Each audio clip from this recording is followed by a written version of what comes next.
Algo en lo que coincidimos las personas del siglo XXI con cualquier otro siglo es que nos encantan las historias, Tío Charlie. de cualquier índole o procedencia que les pueda ofrecer el mundo audiovisual. Pero hay un tipo de historia en específico que una buena parte, por no decir casi toda, la consume. Historias basadas en hechos reales donde se narra la historia de manera muy explícita y poco educativa de cómo se reproducen los humanos. Y es que el cine para adultos es de las industrias más rentables que existe, generando hasta 90.000 millones de dólares al año. Es superior al Producto Interno Bruto de El Salvador. Los sitios web de cine para adultos están en el top 10 de los más visitados del mundo. Compite con Google, YouTube, Facebook. Todos se han vuelto adictos a las buenas historias. Aquí tenemos la historia de cómo un doctor ha curado a tantos pacientes con VIH. Y aquí en esa historia se cuenta cómo es que un profesor ha salvado a su pueblo del analfabetismo. El problema de estas historias es que muy poco se advierte del daño psicológico que genera y de lo oscura que puede llegar a ser esta industria, porque lo que se muestra no tiene nada que ver con la realidad. Los encargados de crear estas grandiosas obras audiovisuales no es que les preocupe da mucho la educación sexual de su audiencia, y tampoco es el propósito. Digamos que ellos más bien se aprovechan de los bajos instintos del cerebro humano, porque sí, el cerebro humano, por cuestiones de evolución y de supervivencia, él considera bastante importante la reproducción para proteger a su especie, en el delicioso, en el frutifantástico, como lo deseen llamar. Gracias a esta actividad el cerebro puede liberar una cierta cantidad de dopamina, esa sustancia química que nos hace feliz a todos. Y pues, si lo analizamos desde ese punto de vista, no tiene nada de malo. Antes le estamos dando un duro golpe a la baja natalidad que estamos atravesando como especie. Ya hay hasta campañas que promueven el Salva Colombia, ten hijos. Así que es completamente natural que el cerebro libere dopamina durante las relaciones sexuales. Lo preocupante de esto es si se está liberando dopamina con el cine para adultos.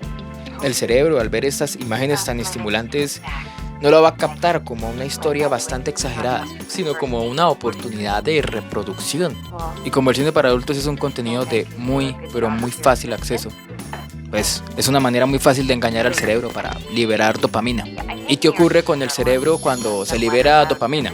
Exacto, quiere seguir haciéndolo una y otra y otra y otra vez, generando que el cerebro pida cada vez más imágenes más estimulantes, cada vez más perdiendo la sensibilidad, hasta el punto donde tener relaciones sexuales de verdad con una persona de verdad no también es un problema. Ay, no. Porque primero, los neurotransmisores están tan desgastados por consumir con frecuencia pornografía que los receptores dopaminérgicos para protegerse por ese exceso de placer comienzan a desensibilizarse. Y por eso, ya tener relaciones sexuales de verdad ya no representa mayor placer, ni hacer ejercicio, ni estudiar, ni nada. Empieza a afectar muchas cosas de la vida cotidiana. Ya hasta también hay problemas para socializar. Por lo general, mi gremio masculino padece más de esta adicción a la pornografía que pues las mujeres. Entonces, cuando tienen la oportunidad de socializar con alguna mujer, se dan cuenta que no es como en el cine para adultos, porque el cerebro está tan atrofiado que desea recibir recompensa de manera inmediata. Y si la misma industria ve como objeto a sus mismas estrellas no por ende su audiencia va a ser lo mismo. Entonces ya entiende por qué el cerebro se atrofia, porque no está viendo a las personas como personas, sino como objetos sexuales, complicando cada vez más tener relaciones significativas con las demás personas, generando aún más inseguridad y ansiedad social. El cerebro asimila que él tampoco cumple con los estándares que ha visto por tanto tiempo y le da más inseguridad aún. Y ahora en este punto, adivine qué va a pasar. El cerebro no va a decir, marica, sí, esto, tenemos que dejar el porno porque nos está fritando la cabeza. No, él se va a refugiar aún más, va a ser su escape. Ya como los neurotransmisores están tan vueltos mierda, aunque bueno, así no se dice. Se diría más bien que el circuito de recompensa del cerebro, principalmente la dopamina, puede volverse menos sensible con la exposición constante a estímulos muy intensos como el cine para adultos. Entonces, ¿qué ocurre con el cerebro cuando el no porque acostumbraba a ver ya no genera la dopamina suficiente? Pues hay que aumentar la dosis. Y hay que buscar videos aún más extremos, aún más gore, mucho más enfermos, que permitan nuevamente liberar esa dopamina que tanto necesita. y por la cual ahora el cerebro se está fritando aún más. Bueno, y ahora si ya llegamos a este nivel, sí, donde el cerebro está vuelto mitad, ¿cómo se puede solucionar un problema de esta magnitud? Les diría que pues me tienen a mí para solucionar esos problemas, pero no, yo estoy muy ocupado. No esperen nada de mí, yo aparezco cada 2 meses. A mí no me queda tiempo, hermano. Cuando el Nopor, gracias al internet, tiene un muy fácil acceso. Pero el problema no solamente comienza ahí. Gracias a las redes sociales estamos siendo bombardeados constantemente por la hipersexualización. Apréndase bien esa palabra. Hipersexualización. En tiempos pasados, si se deseaba evitar la hipersexualización, solo tenía que evitar las revistas Avon. Ahora el problema es mucho más agudo, mucho más grave, mucho más esdrújulo, porque está en todos lados. Y como último dato, otro de los efectos negativos del Nopor es que al estar tan sometido al placer de la dopamina, se pierde una de las cosas más importantes que posee el ser humano: la libertad. No me crees, eso nadie lo tiene. Al que me refiero es a la voluntad. Con solo ver una imagen estimulante en alguna red social o incluso las mismas redes promocionan videos para que se dirijan a la página donde se encuentra la historia y puedan ver semejante obra audiovisual. Entonces, partiendo de estos horribles datos, lo primero por lo que se debe luchar es por fortalecer la voluntad.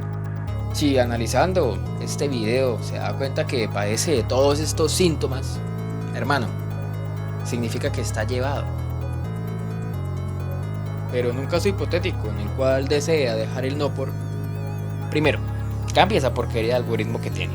Pídale que le recomiende cosas que no le hagan sentir a su cerebro que se va a reproducir, o bueno, una falsa reproducción, no sé. Busque vendehumos en internet. Haga ejercicio. Eso le ayuda a que tenga la mente despejada y no esté en búsqueda de gratificación instantánea. Y pues eso ayuda a fortalecer la voluntad. Busque una actividad o un hobby, algo que le permita conocerse mejor, no sé, aprender más del cuerpo humano, estudiar por qué el CGI en las películas ha desmejorado a través de los años. La clave está en desintoxicar la mente con todo ese contenido cutre que ha consumido por tanto tiempo. No sé, vea el canal del Congreso y que el cerebro logre percibir el mundo como es realmente: aburrido, cruel, y México no es de color sepia.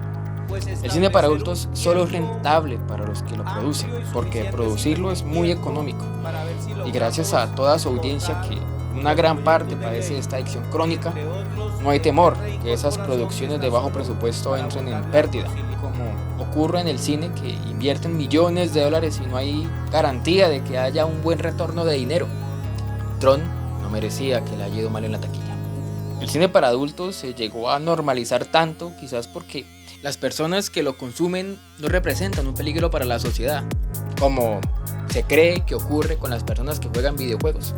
Puede ser que la posibilidad de que le haga daño a otra persona sea mínimo, pero el daño interno que está ocurriendo sí puede llegar a tener afectaciones muy graves. Pero bueno, no todo está perdido. Somos una especie superior, Homo sapiens, especie capaz de dominar sus impulsos y elevarse por encima de ellos. No somos simples primitivos.